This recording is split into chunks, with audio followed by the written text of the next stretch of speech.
Bonjour à vous les intermouettes et bienvenue dans ce nouvel épisode de Techniquement ce qu'il faut savoir, qui est la 20e vidéo du calendrier de l'Avent 2022, abordant l'impossibilité du récit du déluge biblique.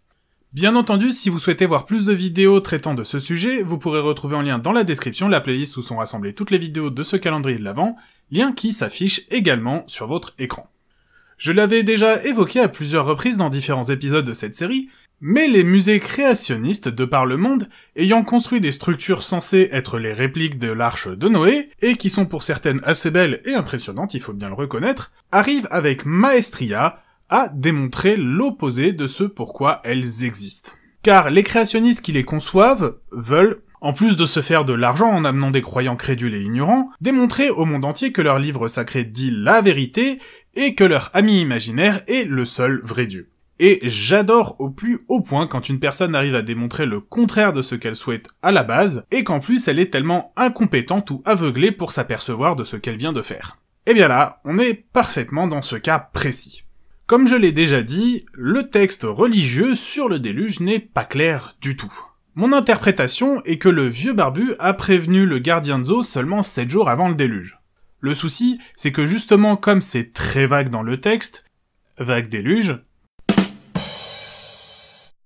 et que je me suis basé sur les rares données disponibles, la durée de construction de l'arche n'est en réalité pas forcément la bonne.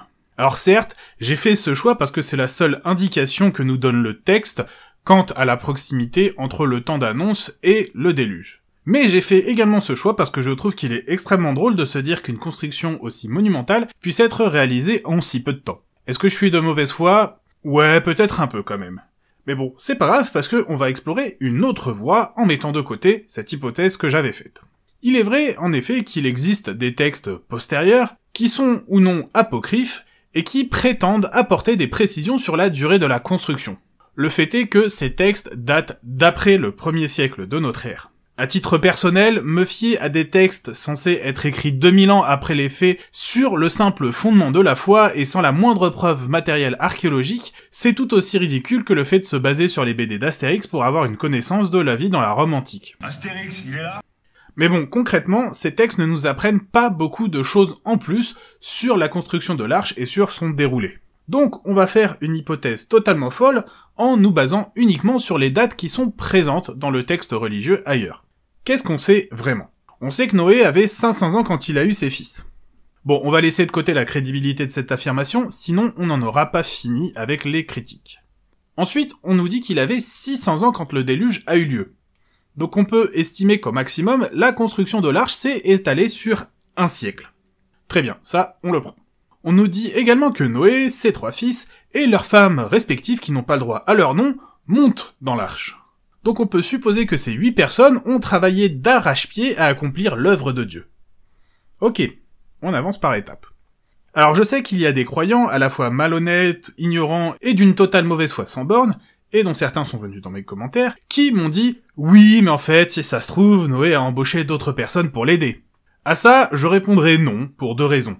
La première, c'est que Dieu dit très explicitement que toutes les personnes, à part Noé et sa famille, sont corrompues, qu'on ne peut plus rien en faire, et qu'elles doivent de toute façon mourir. On ne va quand même pas faire appel à des personnes corrompues et mauvaises pour accomplir le souhait de Dieu. C'est aussi ridicule que d'embaucher un pédophile pour garder des enfants à la maternelle.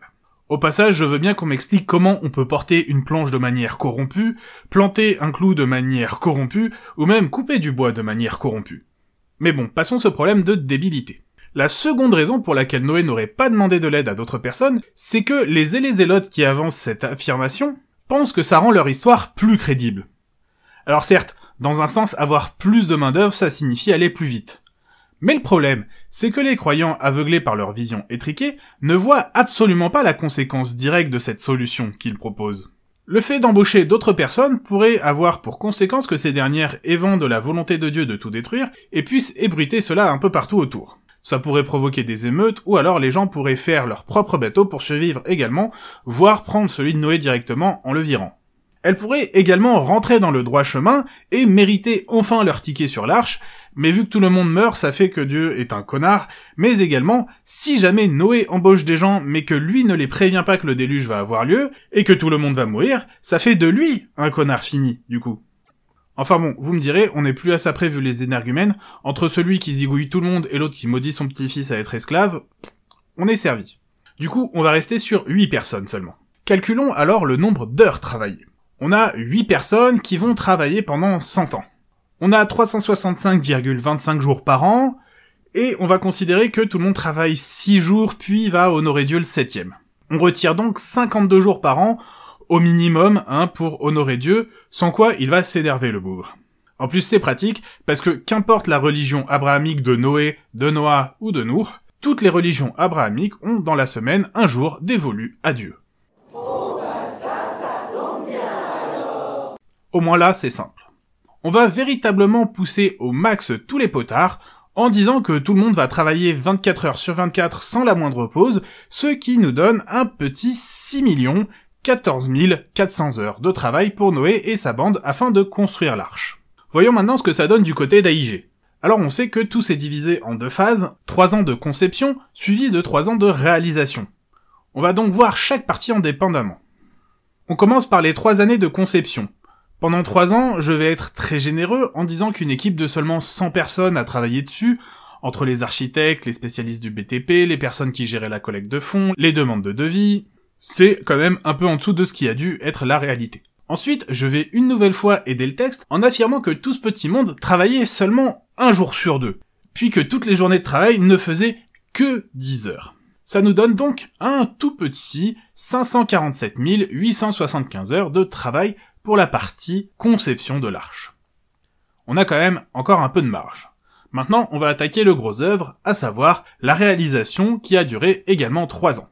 On a donc à ce moment-là 1000 personnes qui bossent toujours pareil la moitié de l'année pour seulement 10 heures par jour. Ce qui nous donne 5 478 750 heures de travail pour que l'arche prenne enfin corps. Si l'on additionne les temps de réalisation et de conception, on arrive à un magnifique 6 26 625 heures de travail pour créer l'arche du musée de la création. Alors pour rappel, déjà cette arche est 40% trop petite par rapport au texte biblique, donc ça veut dire qu'il faudrait rajouter encore 40% sur la partie conception. Mais malgré ça, on voit qu'il a quand même fallu plus de temps de travail à AIG pour construire son arche que Noé pour faire la sienne.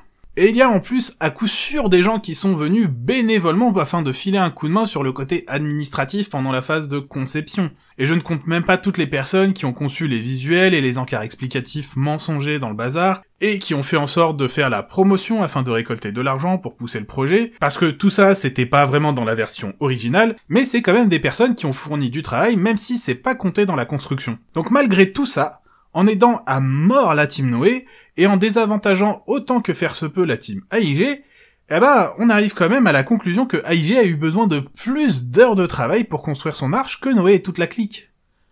Je ne sais pas si vous comprenez quand même à quel point ça montre l'impossibilité de ce qui est raconté. Parce que AIG avait quand même accès aux technologies modernes pour passer une commande. Genre, s'il faut des poutres, il suffit de décrocher le téléphone, d'appeler la Syrie, et quelques jours après, elles sont livrées en camion et installées en quelques minutes grâce aux grues. Alors que, dans la team Noé, s'il y avait besoin d'une poutre, il fallait soit se déplacer pour trouver un arbre à couper soi-même à la hache, puis le ramener, soit se déplacer pour aller dans le magasin de poutres le plus proche pour en acheter une. Ouais, parce qu'on va imaginer qu'il y avait un magasin de poutres.